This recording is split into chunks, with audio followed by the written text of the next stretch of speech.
Hi friends, இன்றைக்கி சப்பாத்தி மாவில் தக்காளி அரைச்சி போட்டு செய்ய போகிறோம்.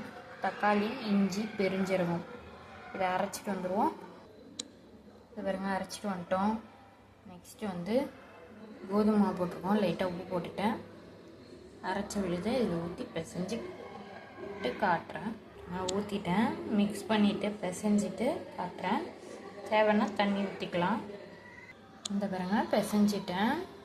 ஊறுது. இதை பாருங்க, தக்காளி சப்பாத்தி வேவுது. ஒரு சைடு வந்தோடனே திருப்பி காட்டுறேன். ஒரு சைடு வந்துருச்சு. இதை பாருங்க, தக்காளி சப்பாத்தி கிரேவி வச்சுருக்கேன். எப்படி இருக்குன்னு சொல்லிட்டு செஞ்சு பார்த்துட்டு கமெண்ட்டில் சொல்லுங்கள். தேங்க்யூ.